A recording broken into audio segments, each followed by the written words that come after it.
Welcome to the Hangar Z podcast, brought to you by Vertical Helicast and in partnership with Vertical Valor magazine.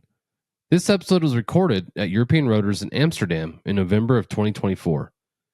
In this episode, I was able to sit down with Jon Duke.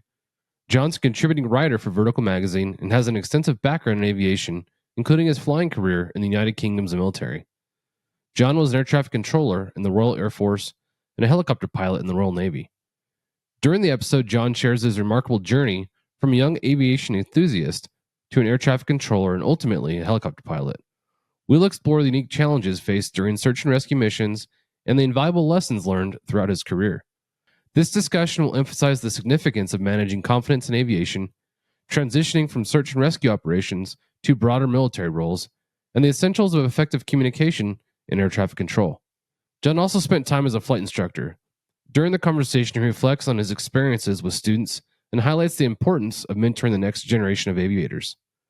We also have an opportunity to discuss on his contributions to aviation journalism through Vertical magazine and the vital role it plays in promoting careers in this dynamic field. Thank you to our sponsors, Precision Aviation Group, CNC Technologies, and Airbus. Welcome to the Hangar Z podcast, brought to you by Vertical Helicasts. The Hangar Z podcast is the first and only podcast dedicated to promoting and exploring the personnel and equipment behind the missions in public safety aviation. Join your host, John Gray, Jeff Ratkovich, and Jack Shanley. Still southbound, skidding to a stop. Stand by here. Looks like you're getting ready to bail. Heads up, guys, bailing. Okay, the guy, he's running through the house, jumping the fence, through the shotgun, through something out. Grabbing the shotgun. Don't go over that fence. Don't go over that fence. Grab the shotgun again. He is armed. Stay there. Hold your position. 4 on the stop. You're in custody. Good advising code 4 on the stop. Hey, welcome to the Hangar Z podcast. I'm your host, John Gray.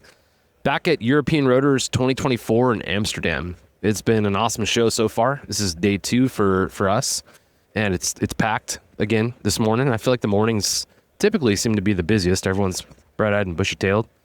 And we have a guest today with us who is a friend of Vertical. He's a friend of mine, and he's got a really interesting background. So I'm excited to get into that. We talk about a lot of piloting on the podcast, and we mention controllers, ATC controllers, quite a bit. And this guest has some experience in both of those worlds, which will be interesting to talk about. He comes to us from the UK, so I'd like to introduce Jon Duke. How are you, sir? I'm very well. Thank you very much for inviting me on the podcast. It's very exciting to be here. Yeah, of course. I first learned of your name and who you were through Vertical. Being a part of MHM, there's contributors all over the world. Yeah. So a lot of times I'll know the face and the name and maybe hear the voice, but I've never met the person in person. Yeah. So while you and I have talked quite a few times and done Zoom type conversations, this is our first time actually meeting in person. So it's been pretty cool. Yeah, it has. Yeah, it's been a pleasure. For the show itself, what's your experience been? How's this show compared to other shows? Not just European Rotors, but the trade shows that exist. What's your kind of take on this year? It's an interesting question. European Rotors is the only major show, helicopter show that I've really attended. I've not been to Verticon, formerly known as Heli Expo. I've not been to APSCON, which would be the other one that I'd be really interested in. So for me, I only really have last year and a couple of years prior to compare it to. But it seems busy this year. It seems like there's a lot of energy in the halls and around the stands. And it just feels like there's a lot of potential in the industry and a lot of energy. Yeah. Yeah, I feel like since COVID was obviously the low for trade shows, but since COVID, I feel like every year the attendance has grown at every venue, every conference or trade show that exists. Yeah, which is great. One of the reasons I love trade shows and these conventions is because the networking that takes place here, and the education and the training. All three of those things are offered here. So I think as far as career progression, this is an important event to be at, whether it's European Rotors or VAI or APSCON for law enforcement. Going and interacting with folks who are from different places than you, operate in different manners than you do, is really cool because you get some unique insights as to why they do things and maybe force you to ask questions as to why you do those certain things. Yeah, quite. You know? Having been in the military, a pilot and also a controller and all the other roles that you held there, were there any trade shows or opportunities like this where you could get together and trade ideas and network and that type of thing?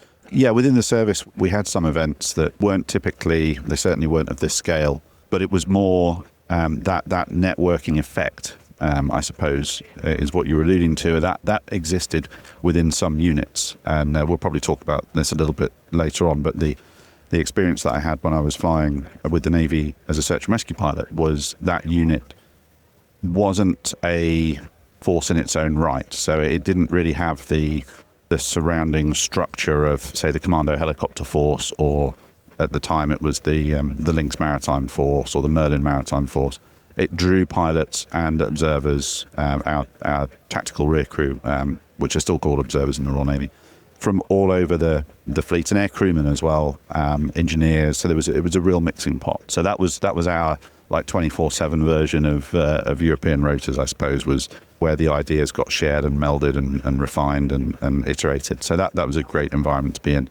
But in terms of the defence industry, I think probably the one that sticks out for me is DSEI in London every couple of years, or the Farnborough Air Show, and on alternate years is the major one. Yeah, the air show is a great point. Yeah, that's another place the networking takes place.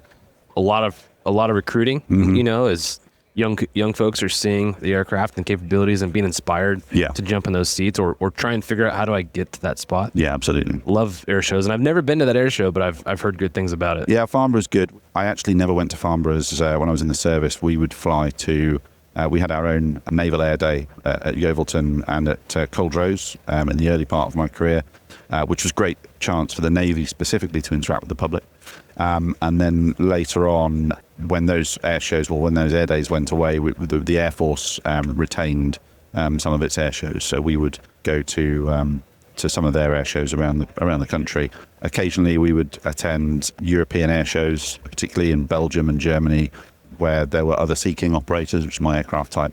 But yeah, I really enjoyed the opportunity to meet with the public and show them a little bit behind the scenes and try and debunk some myths and put some meat on the bones of their understanding of what the Navy was out there doing. Yeah, I think that's so important when it comes to recruitment and retention. For sure. Yeah, absolutely. I guess more on the recruitment side, but I'm going to jump ahead. I'd like to go through your background and hear how you got into the roles that you sat in. Sure. But before I do that, I'm going to kind of put you on the spot.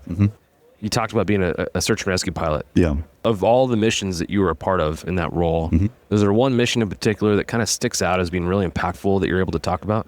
There's a couple that stick out for various reasons. I think the one that sticks out most in my mind was probably a job that we had where so I was based in Cornwall, so most of our work was either very local to our airbase. Cornwall's a peninsula, so there's not a lot of land mass there. We weren't traveling great distances over land. There's not really any, there aren't any mountains down there. It's coastal, plenty of cliffs, but a lot of our jobs would be out to sea. But the one job that kind of sticks out in my mind, that gave me a real appreciation for the kind of the 360-degree view, if you like, of the crew's role. We had a short-range job. It was literally just 2 minutes flying time from our base, and it was a person who'd been out walking their dog in a field of cattle and had been trampled by the cattle, very seriously injured. When we arrived, there was some confusion about where exactly the landing site was, and we worked as a crew to figure out where exactly we were going to set down, and there was quite a lot of public, and the general public in attendance. The person who was injured had immediate first aid rendered by a member of the public. A paramedic had then arrived, but it had become obvious that they needed to go to hospital as quickly as possible, which is why we were called out. It was a really tight bit of teamwork to find a place that we could land, to find a place that we could safely get the air crewman and the observer out of the aircraft. They were both medically trained. I don't think either of them on that particular job were paramedic trained, but it became clear from them on the scene that the person who was injured, the casualty, was going to need to be stretchered onto the aircraft. And they didn't have, because of the terrain, they needed as many hands as possible to maneuver this person. So I was told, you're not the captain, so you can leave the aircraft. So I was kicked out of the cab and sent to uplift this casualty on a stretcher. And I'd been unfortunate enough to be involved in a road traffic accident previously in my career that was very serious, and so I wasn't really surprised or shocked, if you like, by the injury. I don't think you really have a chance to be in the moment.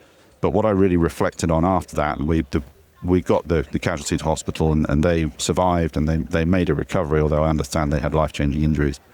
What I reflected on afterwards was the degree to which the whole team was able to interact and act together, both within the aircraft, outside the aircraft, across agencies, the military and the civilian authorities, members of the public, and it was all controlled, it was all coordinated. There was no sense that anything desperate was happening, but this person's life was hanging in the balance. And that's something that I've reflected on a few times since, when I've worked with other teams or when I've been thinking about the way that I behave in a team. It was a real demonstration of the power and the impact of being able to interoperate extremely closely across what would normally be organizational or personal boundaries. Yeah. And we've talked about that a lot recently because of, in the U.S., the hurricanes that came through the southeastern portion of the country. Yep. You've seen a lot of the integration of civil and military assets, and I really think you're seeing kind of the best of humanity come out in that portion of the country right now as a result. And it sounds like it's the same scenario with what you're describing. Yeah. You know, people just wanting to help. Yeah, absolutely. They don't always know exactly what to do, but just being there and being an able body and being prepared to contribute is a really powerful thing. And I think having that, I've heard the public referred to as the fifth emergency service, because there is no quicker response than a member of the public being there and being able to render immediate assistance, of whatever that might look like. And I think the ability to sort of cooperate from that point onwards, and for that response to be seamless all the way up to whatever level of the emergency services and military. You know, I'm not advocating people put themselves at risk, clearly, but I think it's really important. I'm a huge advocate of first aid training, and being a member of the public who is prepared and able to the extent possible to help in a response is a good thing, I think. But I'm very grateful that we have a system and processes by which there aren't really any breaks in that response, and that's a hallmark of the sort of society they want to live in. Frankly. Yeah, absolutely. There's a lot of talk in the U.S. of folks kind of looking the other way when something like that takes place. So it's refreshing to hear. I mean, there's tons of stories and examples of people that don't look the other way, that actually step in to help folks in a situation like that. So it is refreshing to hear the positive side of that, and not what the media portrays, in the news.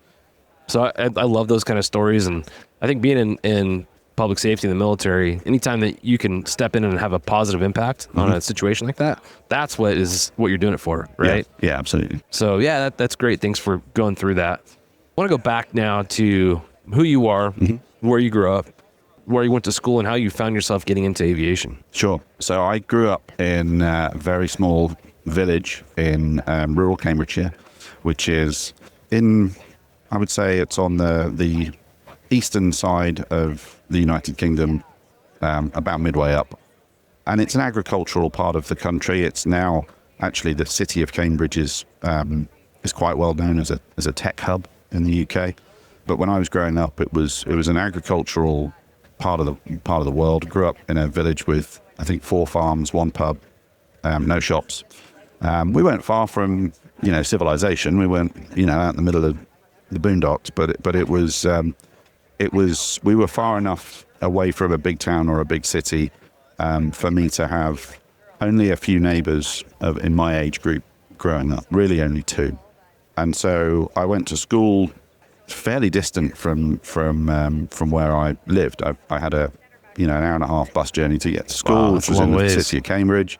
So I had quite long days, and that's 3 hours round trip on a bus as a kid. I remember it being an hour and a half. It probably wasn't that long, but it's like when your parents, they tell you the stories. Oh, I walked uphill both ways in the snow with no shoes. Yeah, exactly. That kind of thing, right? Yeah. The bus journeys, I hate bus journeys now. I just like the thought of being sat in a vehicle for that long with not a positive experience. But as a result, I didn't really have a, I don't make myself sound like a real loner here, but I didn't have like a close social group at school because I lived very separately. And then I didn't have a close, there was only 3 kids in the village. Like that was the social group. And so, but I knew from a very early age that I wanted to be involved in aviation. My dad was a King glider pilot. He had the courage, doing air quotes. I don't know. I don't think my mum was quite so keen. But he put me in a glider at age 7, I think it was. Your mom said yes? I mean, I don't know whether she was. Maybe he didn't she ask. Had a vote. Yeah. I don't know. I don't even actually remember. I think she was there. I'm sure he would have asked her. But we're going to get some milk down the street. Yeah, exactly. Yeah. But I wasn't heavy enough to ride in the front, even with all the ballast. So I went in the back. I could hardly see anything. And but I do remember the takeoff. I still remember the takeoff to this day. It was an aero tow takeoff. So we were behind a Piper Pawnee. If there's any sort of ag pilots out there of that generation, remember it. Great aircraft. We trundled along the ground for a bit and things got faster, and then the ground just dropped away, and I just was I didn't have any fear or any apprehension at all. I just was completely captivated.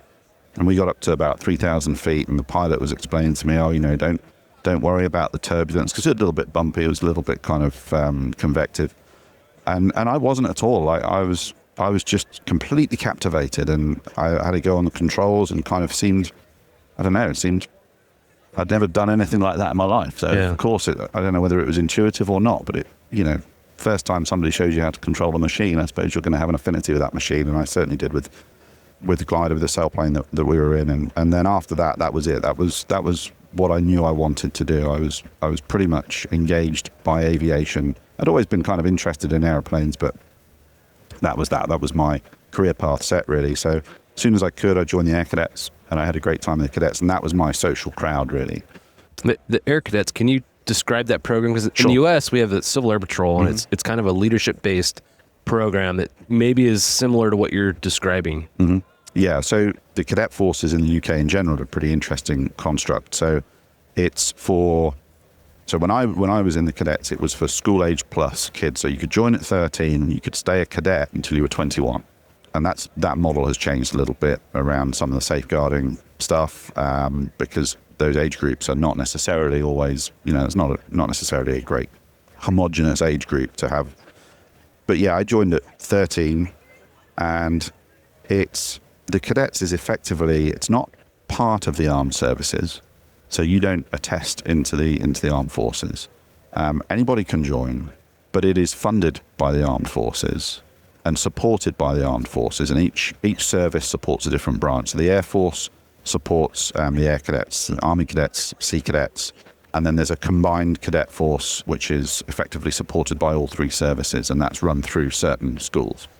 The idea behind it really is to give an idea of a disciplined uniform service to young people on a completely voluntary basis, in a sort of a club type atmosphere.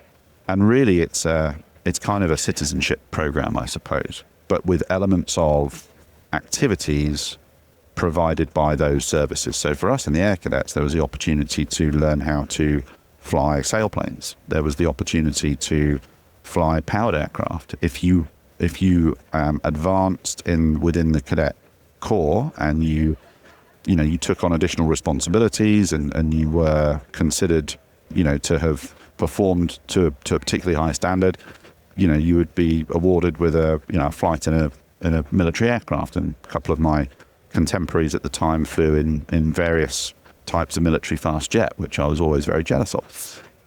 And you would go out into military training areas and do adventurous training or military type activity.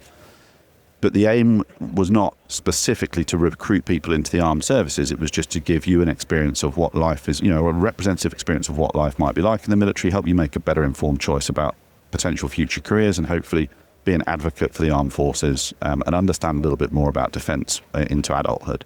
What it did for me really was cement my desire and ambition to become a pilot in the Royal Air Force. Thank you to our sponsor, CNC Technologies. CNC Technologies, serving law enforcement, government, and military markets with tailored mission solutions, system training, and live 24/7 support with CNC.live platform. Explore more at cnctechnologies.com. I sought out opportunities to go flying. I became a staff cadet at an air experience flight. So these are units of light aircraft operated by the Air Force, typically flown by retired Air Force pilots, who volunteer their time to fly members of the cadet organization at a weekend and weekdays during the holidays, that sort of thing. And they're all military owned and operated aircraft. They operate within the military aviation construct. And the staff cadets really were there to administer some of the ground roles and do some of the briefings. And it really was an opportunity for me to be around and operate as a team with military aviators. My sort of idols, I suppose, at the time, people who I really looked up to, and because that was the job that I wanted to do. Yeah. And that exposure, sort of becoming a military pilot, to me had always been something of an unachievable objective. I didn't know anybody who'd done it, Right. except for these people, and just getting to know them, towards the end of my time in the Air Cadets, sort of gave me an opportunity to see people who'd been successful, see that they were pretty normal human beings, and get the benefit of their advice. And so that's what I set out to do, and I applied to join the Air Force as soon as I left college. I didn't go to university. So I left college with pretty much, I think probably the minimum educational standard that you could plausibly apply to the Air Force with. I had a pretty poor set of exams under my belt because I'd spent all my time down at the AAF putting parachutes on people, and probably not spending enough time studying. But yeah, I was selectable. So they selected me as a pilot initially, and I did my officer training, and I didn't perform. I would say I probably didn't perform particularly strongly at that, but I managed to get through without getting back coursed or having to do any additional training. I was commissioned into the Air Force, and then I began my flying training. And at the end of my elementary flying training, I was selected to fly fast jets, and this is where my sort of where I am now, and everything that I've done since really stems from the experience that I had doing that. Because ultimately I wasn't successful at that in that aim. Clearly I'm here at European Rotors, not European fighter aircraft. So I got washed out in American terminology. I got chopped in British terminology from fast jet flying training for a bunch of reasons, largely to do with me not having the right. I don't know, it wasn't that I had the wrong character. I perhaps lacked the mental maturity. I lacked the understanding of the impact of what I was there to achieve and the responsibility that I was there to undertake. So I was offered a choice. You can either leave the Air Force, go and do something else, go and fly for the airlines, or you can stay in the Air Force, but you can't fly. And I decided to stay in the Air Force and not fly, which is slightly odd for somebody who'd spent their whole life up to that point aimed at a cockpit. But in the time that I had that process of being withdrawn from flying training, painful though it was an absolute light bulb moment for me, and a real cause for me to look at myself and look at how I was performing, look at some of my attitudes and some of my ideals, and recalibrate myself. And so I set out to be an air traffic controller, and I passed the course. It was difficult, passed the course, became an air traffic controller, and I would defer to my colleagues on the air traffic squadron about how I performed in that role, but I enjoyed myself a great deal. I had a great community of people around me, a really terrific team. It was one of those teams where, there's teams in your career that you look back and you just think, that was just a great group of people to be around. Those career high points, and those people were absolutely without exception exceptional, and they were really great team to be on. But during that period, I sort of became aware that I'd done a lot of learning in a short period of time, and I decided that, although the Air Force aircrew pipeline hadn't worked out for me, maybe I had learned enough to give it another crack. And there are very few people who get withdrawn from flying training and then go on to become pilots, right? Because the British system is a tri-service system, Everybody does the same process. So if you have been chopped from one branch, there's absolutely no reason why another branch should give you a chance. So I took all my paperwork, collated all my paperwork that I'd accrued, all my sortie report forms, all my reports, everything from both my flying, training, and from my air traffic time, and I took it to the Navy and I said, look, here's me, 19 years old, going through this training. Here's me now, 21 years old, I would have been 21, 20, what would I have been when I applied? 24 years old. Here's me, 24 years old, going through, the air traffic, as a qualified air traffic controller. Make your own mind up. If you think there's value in this person, this human being, then I'd love to come and fly whatever you've got that flies. And I was very fortunate that they decided that they were going to give me another shot. And That's great. so I went and I went right back to the bottom of the deck, and I did the same elementary flying training that I'd done initially with the Air Force. Pretty early on, they decided they were going to shortfall a lot of that training because there wasn't a lot of value in just having me burn flying hours, because I could still remember how to fly the thing. What were you flying in those early days? So the elementary training aircraft that I flew on that course was a T-67 Firefly. So it was, I guess it would have been the same around the era that the U.S. military was using that aircraft for as an elementary trainer or the U.S. Air Force was using it as an elementary trainer in some areas. But yeah, it's a light single engine, piston, fixed wing, aerobatic. It's a decent machine. It'll turn upside down and do all the stuff you need it to do as an elementary trainer. But yeah, I was then streamed to fly helicopters because that was the majority stream for Navy pilots. And I think it was pretty unlikely they were going to send me back to have another crack at the fast jet thing. And truth be told, I'm glad in retrospect that they didn't.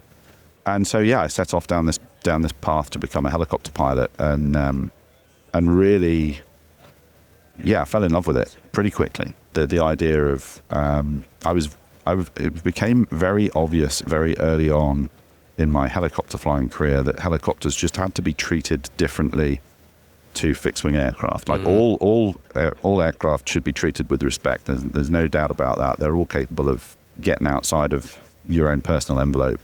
But helicopters, to me, just seem to require something a little bit different all of the time. A level of concentration and a level of expertise that I think back to the instructors who taught me to fly helicopters, and the way that they would fly them, the way that they were at one with the machine, it always really impressed me. Their motor skills were very impressive, but much more impressive was their ability to look at a mountain and say, right, well, the wind's coming from over there, but we're going to land in that direction because it's going to come around that bowl and over that, and it's going to be pointing in that direction when we get to that hill. So we've got to modify our approach, whatever. And I was just fascinated by the way these guys seem to be able to see the air. It's almost like seeing in a new dimension. Yeah. You're visualizing the air currents in a way that you've never done before. Yeah. Like you said, visualizing the air coming over a mountaintop and curling underneath, and as a pilot, what you have to do to overcome that, how to get to where you want to go. That's huge. Yeah. If I ever get to that level of skill, I'll be extremely, extremely happy. The helicopter flying course that I took part in, the pipeline really was you'd fly the AS350. So you had about 100 hours on the AS350. And then the Air Force folks, they would all go off to fly Bell 412s and do the multi-engine and tactics course on the 412. The Navy and the Army would go off. The Army would go and fly the Lynx or the Apache, and then the Navy would go and fly either the Merlin, the anti-submarine role, or the Sea-King Mark IV at the time in the commando role. And I had been selected to go to fly search and rescue with a handful of my colleagues, which was kind of it was a blessing and a curse, or it was seen as a blessing and a curse by the students, because on the plus side, you would get to go and fly search and rescue, and we all knew that at that point the search and rescue was going to be privatized in the mid-2010s, and that there would be no more military search and rescue. So it was literally a once in a lifetime opportunity. But following that, the search and rescue squadron was the pipeline into something called the ASAC force, the Airborne Surveillance and Control Force, which is a Sea-King with a great big radar on the side of it. And that wasn't considered to be a very interesting or a very dynamic job for pilots. It was sort of shunned a little bit. Like everybody kind of took the mickey out of it a little bit. And certainly students, I mean, flying students are the most arrogant people on the planet, right? Like, you know, especially military, just like wet behind the ears. Nobody wanted to go and fly this particular variant of Sea King, which was colloquially known as the bag on account of this radar on the side of it. Before we go any further, Sure. Can you describe for the folks that don't know what a Sea King is? Can you talk about the size of the aircraft Sure. and kind of a little bit about its capabilities? Yeah, so the Sea King, variously known as the S-61, the H-3, I think, in American military service. I think universally, you know, the universal moniker was the Sea King, was Sikorsky aircraft, designed in the 50s, first flew in the 60s. British military adopted it in the 70s, but very much a product of 1950s, late 1950s engineering. And really kind of an interesting aircraft to me, because it marks an inflection point. It was an aircraft that was supposed and designed to do some of the most complex flying in the world. It was designed as a machine that could operate in all weathers, on big air quotes there, but you know, in the dark, in the rain, in cloud, and still operate, still get down to a safe height over the sea to deploy a dipping sonar, using a fairly early form of automation. There wasn't any, to my knowledge, there were no integrated circuits on the aircraft as it was designed. It was all valves, and, you know, the gyroscopes were all physically whizzing around in there on a stable table and all the rest of it. So, but in terms of physical characteristics, yeah, twin engine, about 60 feet long, 10-ton class helicopter. Heavy lift. Heavy lift, yeah. And a product of its era, right? So, like, everything was, if there was any redundancy in it, and there was a lot of redundancy in the Sea King, it was a mechanical redundancy. So you would, you know, if something broke, there would be like a pressure drop, which would move a valve, that would move a lever, which would throw another valve, which would then start the oil flowing, you know, and it was just, yeah, a great machine. And certainly looked after me, that's for sure.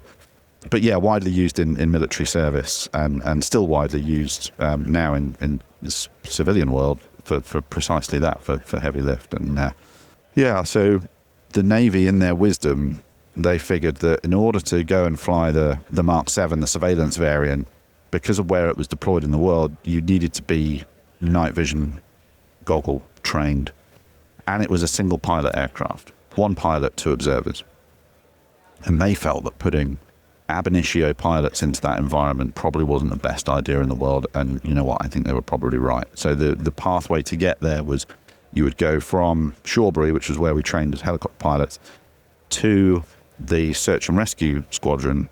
You would cut your teeth as a search and rescue co-pilot, and then at the end of that tour, you'd be given your captain's sign-off, and you'd then go and learn to fly the aircraft single pilot as on the Mark 7. And so everybody going to search and rescue there, on the upside, you're going to go and do search and rescue, and you're going to be one of the few that gets to do it now. But you got to pay the piper in 3 years' time or 2 years' time, and you've got to go and fly the bag. So the guys who went to fly SAR, they did an extra module. They joined their Air Force colleagues during the training process. So after the AS-350 phase, all of the rest of the Navy guys would go off to Commando Helicopter Force or to the anti-submarine warfare course. We would go on and join our Air Force colleagues on the Bell 412 and do, I think it was something like 140, 150 hours combined simulator and live flying time. A lot of live flying back then on the 412, which I thoroughly enjoyed, found incredibly difficult, particularly the tactics phase, but graduated, ultimately got my wings in 2010, and then made the long drive down to Cornwall to start my search and rescue career. When you think about that time, when you got your wings, and you reflect back to your early days in the Air Force when you got chopped, what was that feeling like? Do you know what? The feeling that I think we all felt, and I know that some of my colleagues felt, because we discussed it on the day that we got our wings, was like, I'm supposed to feel like this is like I'm supposed to be a pilot tomorrow morning. A little stressful. I'm supposed to, like, I'm sure overnight, once I've stitched these wings on my uniform, I'm sure something will happen in my dreams. You know, like when they plug Neo into the Matrix for the first time, whatever, and he comes out and says, I know Kung Fu, and I'm going to wake up and I'm going to know how to be a pilot. And it didn't happen. And we all kind of we will discuss this later on in our careers, like there's supposed to be some watershed moment where they pin your wings on, but in reality they've trained you enough to know that you don't know enough. Right. And that is the fundamental feeling that I remember having was, I'm not ready for this. And that stuck with me. I mean, it stuck with me pretty much to today, really. I've learned to embrace it, but I think the opposite attitude of that, it's dangerous, right? The folks that are like, I know it all. yeah. You know, that this emboldening feeling that they're invincible. Mm-hmm. I think that's dangerous. What you're describing, I think, is healthy, you know? Yeah. So I think what's interesting about aviation is you've never mastered it. There's always yeah. more to learn, you know, and that's sure. why it's so engaging. Yeah. Not only is it, I mean, it's fun physically to fly, but mentally, academically, there's so much to learn, yeah. you know, and so for the folks that think they've got it nailed, that's dangerous, in my opinion. Yes. You know? Yeah, I agree. I think I've subsequently come to believe through my flying instructing in the latter part of my career that the role of the flying instructor to a greater extent is managing confidence and managing that fine line on attitude, because you have to have a degree of confidence. Sure. So like I have vivid memories of walking out to an aircraft on the back of a flight deck on a warship. I'm going to be the only pilot on board. It's getting dark, and thinking, this is the moment that I have to have that confidence. I have to know I can do this. Right. But too much of that, like you say, is a hazard, and it may not. And the real hazard, I think, is having that attitude and it not immediately biting you. I think if you have that attitude and you experience some success, and you have that idea or that feeling of invincibility or that feeling of complete competence, Dunning and Kruger describe it as, you know, the curve of competence versus confidence or whatever. Having that attitude and it being reinforced by success, where that success is really just luck, that's the dangerous thing. I think the fundamental job of flying instruction, other than teaching people the physical movements necessary to fly the machine, is really managing that confidence and ingraining in people a healthy degree of self-awareness that isn't allowed to tip too far the other way into self-doubt, because that can be just as dangerous. Oh, yeah. I like that you say manage confidence. I don't think I've heard that role described in that way, but that's absolutely true. You know, I think in the early days of flight training, everybody doubts their ability to do whatever it is. And I remember getting to the point where I was going to take my commercial check ride. I'm like, I am not ready, you know? Yeah. And my flight instructor's like, you're fine. You know, we do this stuff all the time. You're fine. Yeah. Like you said, it's a reinforcement of that confidence that you need to go do whatever it is you're doing safely, you know? So I love that. And I do agree. I think there's a difference between confidence and arrogance, you know? When your ego is too big to say, oh, this isn't a safe thing for me to do, maybe I shouldn't do this. That's what's, you know, in my mind, that's dangerous. So love what you're saying there. That's huge. Thanks to our sponsor, Airbus. Airbus provides the most efficient helicopter solutions to its customers who serve, protect, and save lives and safely carry passengers in demanding environments. Its civil and military helicopters are flying all over the world, making missions possible. Visit airbus.com for more information. It really ties into something that I learned again, you know, through my instructing experience. Kind of gave me an opportunity to look into some of the academics behind learning, and it ties into I forget who it was that did the study. I'll send it to you, put it in the show notes. But there's a really interesting study that was done I guess about a decade ago, and it's the type of feedback influences how likely you are to commit to the long term in and put the and basically experience success in the long term. And I hope I'm not butchering the learning point. I hope I've taken the right learning point from the study for a start off, otherwise it was a wasted few hours. But it's all about effort-based feedback versus performance-based feedback.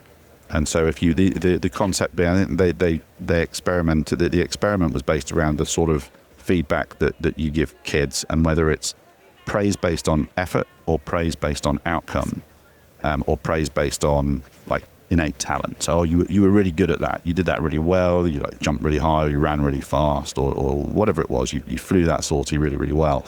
Versus, you put the effort in to prepare, or you worked hard for that result.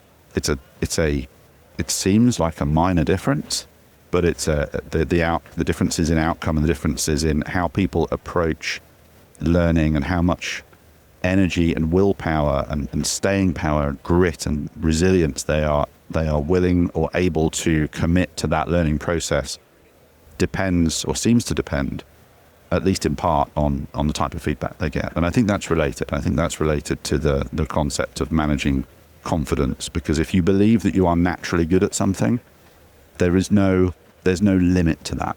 If you believe you are a naturally good pilot, there's no natural boundary around which nobody's going to say, I'm a naturally good pilot at flying twin engine IFR single pilot during the day.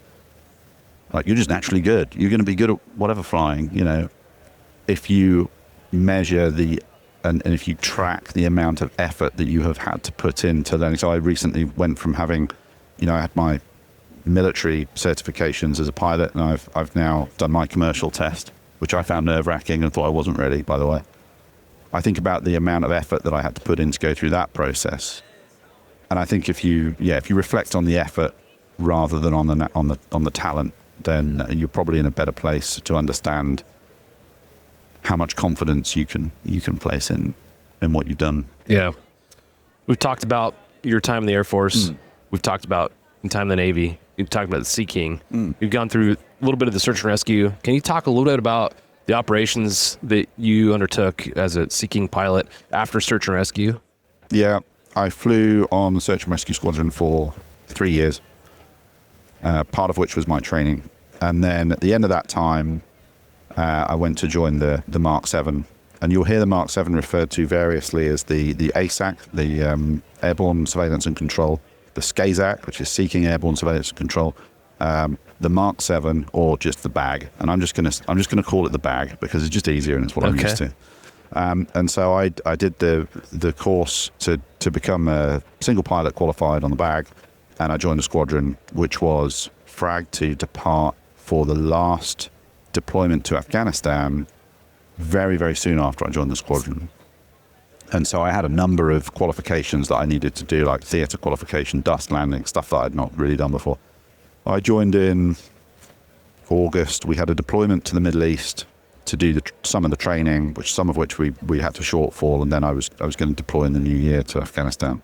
But the squadron had been deployed there on and off, or the force, different squadron, had been deployed there on and off since I think 2009. Understanding the aircraft's role in Afghanistan, you really have to understand a little bit about the history of the aircraft. So the Mark 7 Sea King was born out of a requirement from the Falklands War, which you've no doubt seen the footage of the British task force getting hit with Exocet missiles in the Falklands. We had given up our ship-based airborne early warning capability when we got rid of our large carriers. So we went to a 3-deck cruiser concept, the mini carrier with the Harriers embarked. We didn't have any airborne early warning, and we got schwacked with anti-ship missiles. And the lesson from that really was we need some airborne early warning, but we didn't have a good platform for it. So they took the radar out of a Nimrod aircraft, which was like a little bit the same era as the P-3 Orion, so an anti-submarine aircraft. Put that in an Aramid bag on a fairing and attached it to a Sea King with a piece of North Sea gas pipe, and plugged it into a console in the back and went, right, there's your airborne, there's your radar. And so this thing would tilt backwards, it would rotate backwards for takeoff and landing, and then it would rotate down, so the actual radar was slung underneath the aircraft in this Aramid bag. And I'll avoid making the obvious sort of physical comparison. There are other nicknames. Yeah. That's funny. But it was a very capable airborne early warning platform, and then it was upgraded over time. And the radar was a multi-mode radar, and it turned out that as well as being able to conduct anti-air warfare and detect aircraft in the air, it could also do surface search. And then with a little bit of help from the company behind the mission system, and it was various companies, various defense companies that contributed to that effort. The Cerberus upgrade brought this sort of multi-mode, digitally processed radar into the aircraft, and it turned out that was really good at picking up small, relatively low radar cross-section targets on the surface of a desert, which came in extremely handy in Afghanistan. And so it picked up an intelligence, surveillance and reconnaissance role in Afghanistan, some of which was direct control of assets on the ground or in the air, some of which was sort of more traditional surveillance and longer term kind of detection and feeding into the intelligence apparatus. And I shan't go into any more detail than that really on that particular, how that whole system worked. The key to the aircraft's success was the operators in the back. It was not really much to do with me up front flying it. It was interesting. The geek in me was very excited and very interesting in how that sensor was deployed or employed in that role. So I did a short deployment to Afghanistan. I was there for a matter of a couple of months, 3 months I think in total. Came back on R&R expecting to go back in a couple of weeks, and they closed the detachment while I was on leave. So I was then, my whole calendar changed, and then it was out to the Middle East to do a similar, not as, obviously we weren't fighting a conflict in the Gulf at that time. It was a peacetime role, but that was more flying from the back of ships, and so a little bit of embarked experience. Doing similar sort of intelligence, surveillance, and reconnaissance type stuff, but off the back of ships. Yeah, super interesting. There's a lot we need to get to, or we're short on time. Yeah, we are. So I think we're gonna it would go quickly. We're gonna hit pause, and we're gonna have to figure out how to get the second part of this conversation in because Okay. there's a lot to go through still. Sure. So we'll hit pause here, and we will come back. All right, after a short recess, we are back on the Hangar Z podcast with our good friend Jon Duke. Welcome back. Thank you. Thank you again. Yeah. Before we broke, we were talking about your experience as a flight instructor. Mm-hmm. We're talking about your experience as a controller. Something I'd like to talk about, which we briefly spoke about afterwards, is how your experience as a controller helped you down the road. You know, when it came to your time as a student. You know, I think about myself. Talking to the tower was intimidating. Yeah. You know, and I think my thought was, having been a police officer and talked on the radio quite a bit, I thought it would be fairly easy to transition into the pilot seat and be able to talk to the tower. But all of a sudden, I find myself keying the mic to talk to the tower, and I no longer can speak English. Yeah. You know, the words don't come out. Yeah. So can you talk about that experience, and also how that later played a role in your ability to communicate the airspace considerations and the challenges of talking to the tower to your students as your instructor? Yeah, it's interesting. That sense of trepidation about transmitting on the radio is, I think, very common. I hope it's very common. I experienced it as a student pilot.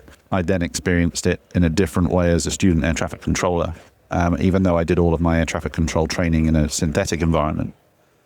When maybe especially because I'd done all my training in a synthetic environment, when you plug in and you're in a live environment, even though I knew many of the pilots I was talking to because I lived and worked alongside them, it's still intimidating pressing the foot switch and talking. My air traffic experience or my flying experience helped me overcome that maybe a little quicker as an air traffic controller. And then going back into flying, I had the curious advantage, I suppose, of having been an air traffic controller at the base where I later did my helicopter flying training. So not only did I know the language, if you like, I knew the people, I knew the procedures, I knew the local area pretty well in terms of airspace. I'd hoped that would be to my advantage. What I discovered pretty quickly about helicopter flying is it's a lot less dependent on how you are on the radio and much more about how you fly the helicopter. So I still found helicopter flying a huge challenge. I think that was part of my capacity was freed up by not having to consider some of those factors around external communication, but I still found it very, very difficult, navigating around rural England at 100 feet in a Bell 412 or an AS350 with a map and a stopwatch. My air traffic experience was not helping me very much at that point. Yeah, you're worried about other stuff. Yeah. Surviving is the most important part. Yeah, knowing where you are and where you got to go. And I found nav pretty tough. Gave me a lot of empathy for the students who I trained to do it later on in my career. But yeah, I'd kind of hoped it would equip me a little bit better. I didn't feel the benefit at the time, but I think retrospectively looking back at it, I probably had some part of my capacity freed up by not having to worry about those things. There's maybe a little bit of extra pressure knowing that it was my former colleagues who are listening to me on the radio and thinking, oh, I screwed that call up. But nevertheless, it probably benefited me more. My controlling experience probably benefited me more later on in my career when I was teaching student pilots about things like airspace and the considerations around how to negotiate a successful outcome with air traffic, and you and I talked earlier on about some of the sort of the factors around this, but I always found when I was an air traffic controller, there was and as a pilot as well, it's easy for a relationship between air traffic control and aviators to build up that is, I won't say it's combative, or it's not deliberately sort of antagonistic. Yeah, thank you. But each party has their job to do, and they have very high stakes if they get it wrong. And so there is a tendency, I think, if you don't have a really solid understanding of what the other party is trying to achieve, because let's not forget, you're trying to achieve the same thing. You want safe airspace. We all want safe airspace in which to operate. And we all want those aircraft, particularly where they have a job to do that is critical to get to where it is they go and get the thing done that they need to get done. And everybody has that in their mind, but they have different priorities in achieving that. And I think if you can understand the priorities and the dynamics of the other person, the person who's on the other end of the radio, it just enables you to take a moment and think about, what do they need from me, or what can I offer that is going to help them solve the problem? What's the problem for them right now? And that comes from understanding not only what they're saying and how they're saying it, but also having the spare mental capacity to absorb what else is going on the radio, the things that are being said in your environment that aren't for you, but that are relevant to you. And if you can build some capacity and some situational awareness around that information while you're doing all the other stuff that you have to do, then it helps you offer up a potential solution to air traffic, or vice versa. Air traffic can gauge what it is that you're doing as a pilot and what it is, or as a crew, and what you're aiming to achieve.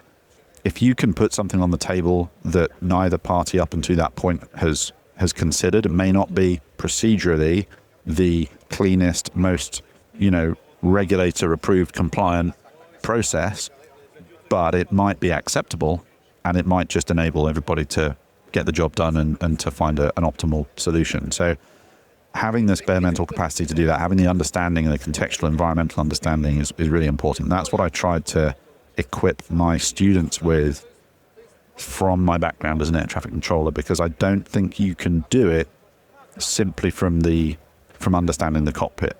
I think you could spend a long time. It takes a long time, a lot of reps of getting airborne, listening to things go badly, taking the lesson, having the spare mental capacity to take the lesson. Yeah. It may not even be your lesson. It might be somebody else, somewhere else, who's not being able to achieve what they want to achieve. Building the relationships with air traffic controllers, doing those flights that we all know have value, where you do a familiarization flight with air traffic control, or you go to the tower and see how they operate and what constraints they're operating within. It takes a long time to build that experience, internalize those lessons, and then start to apply them in the real world. I think one of the most powerful things that we could offer flying students early in their career in a synthetic environment is some of that environmental fidelity, so that they can start to learn those lessons and have those feedback loops, close those feedback loops a little bit. So you're not waiting, you don't have to wait for the right day, in air quotes, when everything's kind of really difficult and the weather's kind of sketchy and you're trying to get a job done and somebody over somewhere else is trying to get their job done, but you're in conflict with one another and air traffic are trying to sort it out. You can create that. If you have a simulator or synthetic environment with enough environmental fidelity, you can manufacture that situation and you can maintain the student at the optimal work rate and workload for them to take those lessons, and you can direct their attention to those lessons immediately afterwards. You can really close that feedback loop. I won't say that I was successful in doing that just based on my previous air traffic experience, but that is part of what I think I had going for me, I suppose, as a flying instructor was the benefit of that experience and being able to focus their attention on that a little bit to whatever extent. I hope it was helpful to some of them. Yeah, that familiarization you brought up is really important. You know, you talked about the familiarization flights that we take the controllers on. There's an example I like to bring up. In the city I worked for, the departure corridor for Ontario Airport, which is in the middle of our city, just happened to be over the part of the city that we wanted to work in all the time. Right, gotcha. And the tower, for the most part, was very comfortable with us working a mile north of departure corridor, either north or south of. A new controller came in at one point, and he wanted us 3 miles north of departure corridor because from his perspective, looking on the screen, it looked very close. Yeah. You know, we had an opportunity to take him up on a flight, which he took us up on, and afterwards, he's like, "Oh, it looks much different from your perspective, being a mile north or mile south of, versus what I'm seeing." He's like, "I now feel comfortable because I've seen that perspective." Yeah. So just allowing them to kind of see what it is that you're talking about to get that level of comfort is important. But I think the inverse of that is important too. And I know it's difficult to get into the tower a lot of times. There's a lot of regulations surrounding admission into a federal facility in the U.S. But if you have an opportunity as a student pilot or at any point in your career to get up into the tower and see the challenges they're facing, I think is really important as well. Yeah. You know, there's times when you're trying to raise somebody and this person's not doing one job, he's doing 3 or she's doing 3. You know, so I think both of those are really important. And it just builds that relationship. Yeah. You know, having a mutual understanding of what's going on. So one person's not frustrated and the, you know, so I love that you brought that up. That's huge. You talked a little bit about Afghanistan. So I'm assuming after your deployment to Afghanistan, you came back and you kind of assumed the role as an instructor and then you kind of finished your Navy career in that capacity? Thank you to our sponsor, Precision Aviation Group. Mission-critical operators and fleet managers rely on Precision Aviation Group as a worldwide leading rotor and fixed-wing MRO provider. PAG provides tip-to-tail solutions in 4 MRO segments: avionics, components, engines, and manufacturing DER services. A single point of contact gives you access to over 150 million in inventory globally, 24/7. Just call 800-537-2778. Precision Aviation Group. Others sell parts. We sell support. So it was interesting. Yeah, I came back from Afghanistan and so I instructed a little time after my career in that community came to an end. So I finished up. I did qualify as an instructor on the Sea King. I qualified as an instrument rating instructor, but I did that right at the very end of my tour. And so I had the curious privilege, I suppose, I don't know, of being qualified to instruct, to be an instrument rating instructor. But pretty much my final flight on the Sea King was my standardization flight to be an instrument rating instructor. So I never actually taught anybody. And you could, you know, as an IRI on a frontline squadron, you're not strictly teaching people. You're just doing instrument rating revals every, year or whatever. So I did qualify as an instructor. Never actually did any teaching on the Sea King. But then following the end of that tour for me, so I did Afghanistan, did a couple of deployments to the Middle East, to the Gulf, and then did staff college, and was posted into an operations job in the unit that at the time that I joined was responsible for a little bit of, it kind of had a foot in 3 camps. There's a little bit of training, a little bit of selection, and I guess a little bit of recruitment as well. And it was a pretty unique unit. They flew an aircraft called the Grob 115E Tutor, which is a light single-engine piston aircraft, training aircraft. And the role up until that point had been pilots coming into the Navy. One of the first things that they would do while they were still in officer training was they would go and they would fly a pilot grading course. And they would effectively do, I think it was the first it was the first 12 hours of elementary flying training. So they wouldn't go solo. They wouldn't do any emergency handling or anything like that. It was just learning how to take off, climb, level off. I can't remember if they got taught spinning or not, but it was like stalls, aerobatics, come back to the airfield, a normal circuit, a normal pattern, and then a glide approach. And that was the sort of the course output standard, was for them to be able to do that unaided by the examiner. So if they passed that course, if they got to the required standard at the end, then they would continue as a pilot in the Navy. If they didn't, then that was them done. They would have to find another profession either in the Navy or elsewhere. So it was make or break, and it was a really intense course. It was only 4 weeks long, so there's not a lot of time to get that competence into somebody, and there was no ground school prior. So you learned everything while you were doing the flying. So it was really quite intense for the students. And we went from delivering that. The unit then took on an elementary flying training role as well. So we were delivering follow-on training. Once they'd completed officer training, they would come back and we would deliver the rest of that training package.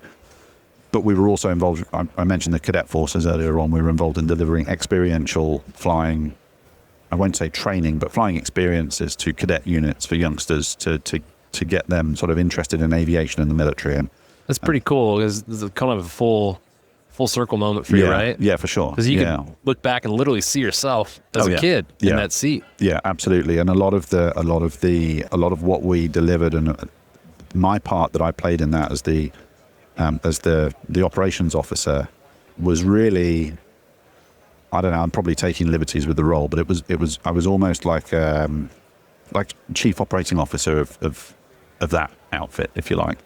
And we changed how we approached that process of offering those experiences to the youngsters, to the cadets, in order to make it a more progressive experience. So really, rather than being a pipeline, rather than offering effectively the same experience to the same sort of candidates through their sort of their time in the cadets, we really broadened it out. We wanted to make it much wider, much easier for larger numbers of youngsters to have an initial experience. And then we wanted to make it possible to really understand which ones among those were really engaged enough to self-motivate to do additional training that wasn't mandated. And from that, then we would select those that would effectively flow on to more and more in-depth courses, which would ultimately lead to them effectively replicating the grading package as a youngster about to embark on a career in the Navy. That was the concept. That's great. Unfortunately, COVID kind of stepped in at that point, and we definitely changed the way that we approached the selection, the recruiting, and we certainly were delivering more training towards the end. But a couple of factors, COVID included, and the following difficulty in recruiting and training, the right number of pilots, meant that the unit had to shift focus a little bit, that was after I left the unit. But I left there in 2018 to then become a fully qualified flight instructor to teach elementary flying training. So from an ab initio students, many of whom never set foot in a light aircraft before. So I moved up to Lincolnshire so I'd been frontline service in Cornwall, Somerset for the operations job, still in the southwest, but not quite as far away as Cornwall, and then moved up into the Midlands, back into the agricultural part of the UK for my final, what turned out to be my final job in the Navy, which was teaching in ab initio students on the elementary flying training course, which was conducted on another Grob aircraft. It was a 120 TP, so it was a turboprop retractable undercarriage, quite a hot ship for folks who'd never flown before to get to grips with.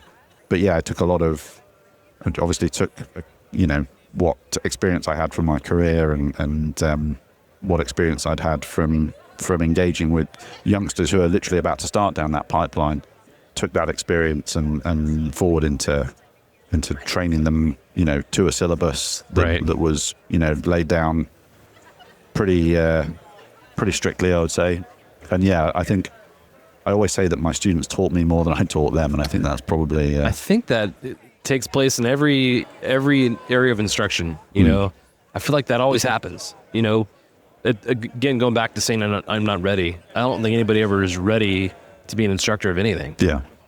But what you find is when you step into that role, like you said, you end up learning more. Yeah. And what's cool is, as an instructor, you take these little tidbits that you learn from these folks.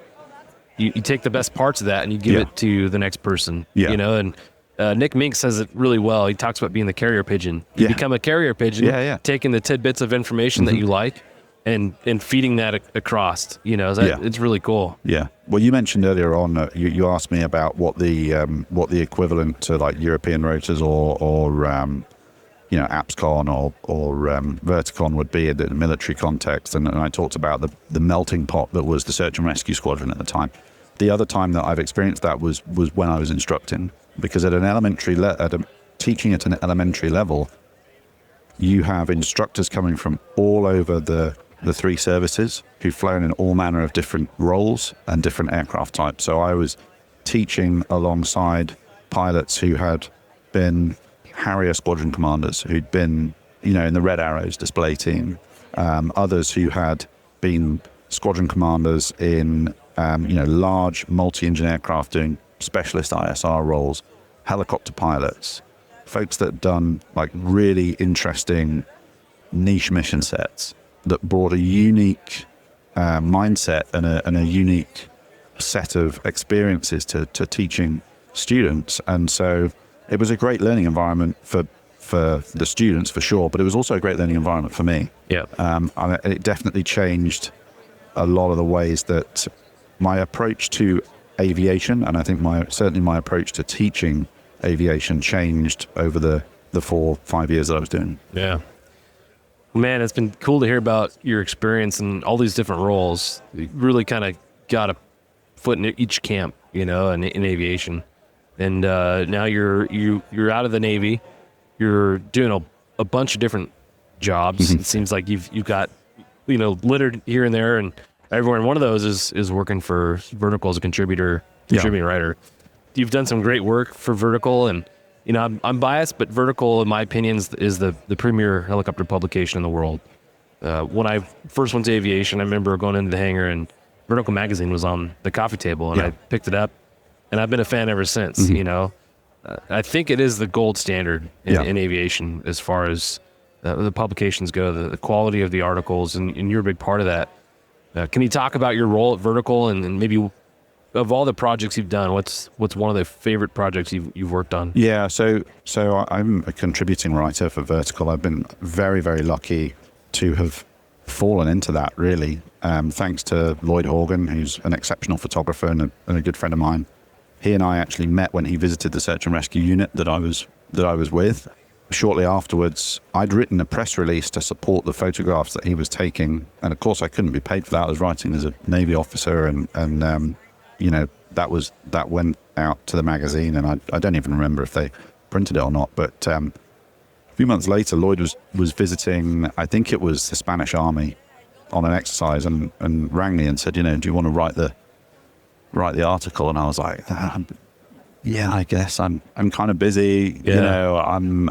I had at the time I had my own website that I was running, which was aimed at trying to encourage young people into aviation careers, and he's like, well, they'll pay you. And I was like, okay, well, that changes the mathematics a little bit. So I had to get permission to from the Navy to do it, and they were a bit curious about what I was going to be writing about, because I was the first tourist, didn't know anything.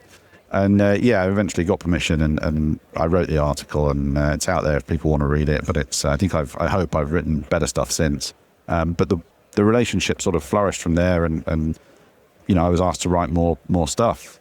Most of the time, Lloyd goes out overseas and does the interviews and does the photos, and is you know, our man, you know, wherever he is.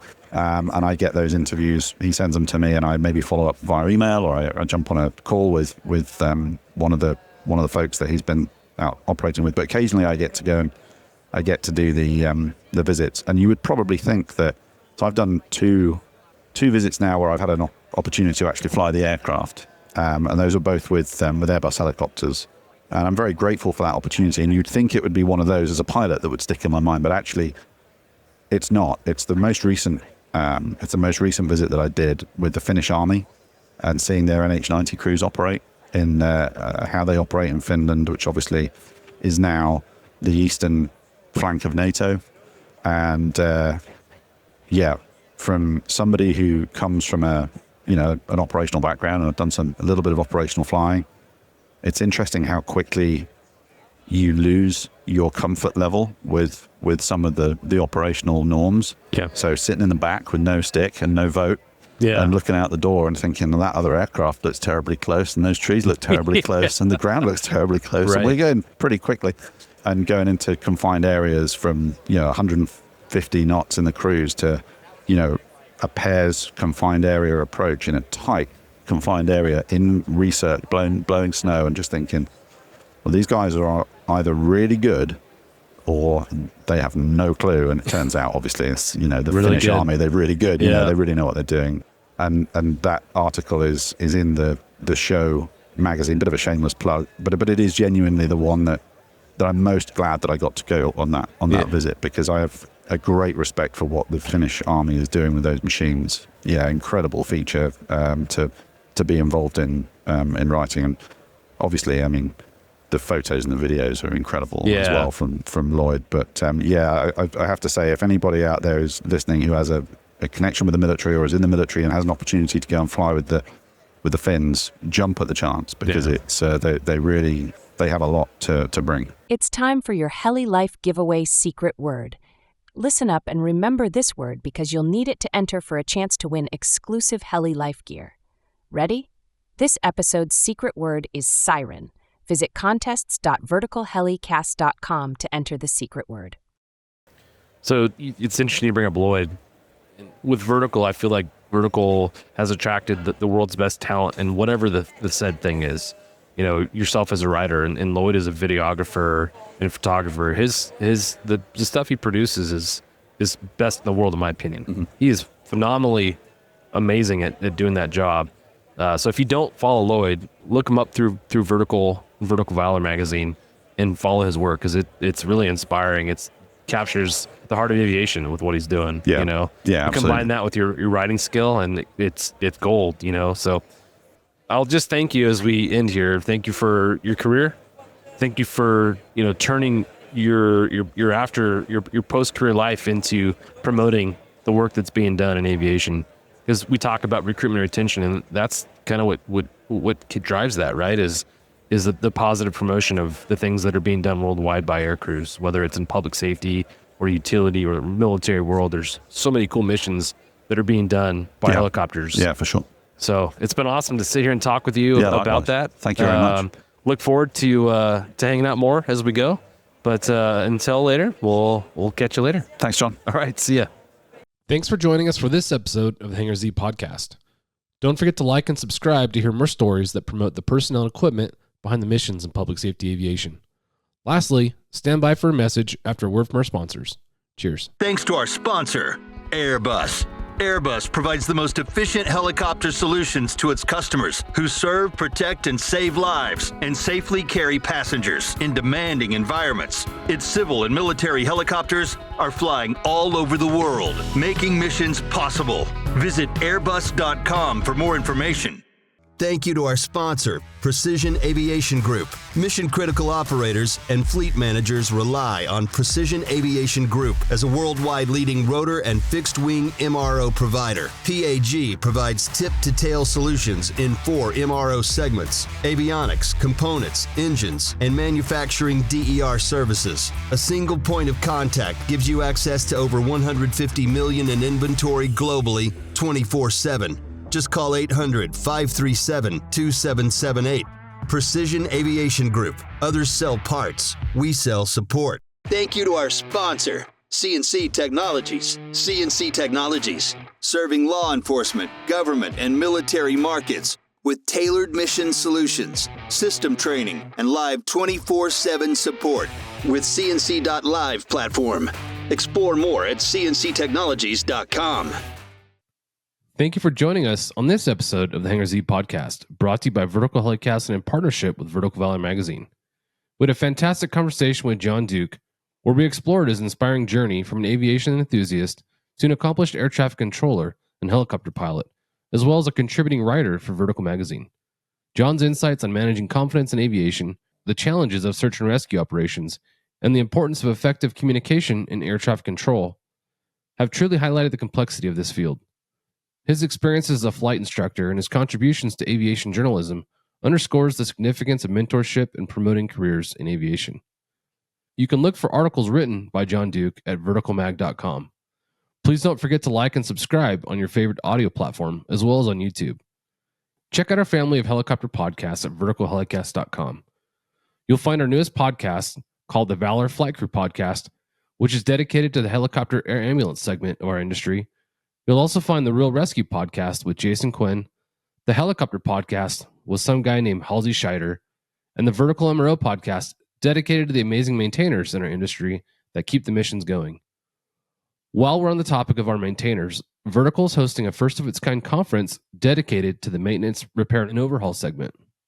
The Vertical MRO Conference will be held October 7th through 9th at the KF Center for Excellence in Kelowna, British Columbia, and in Irving, Texas, November 10th through 12th at the Irving Convention Center. Hope to see you guys there. Cheers.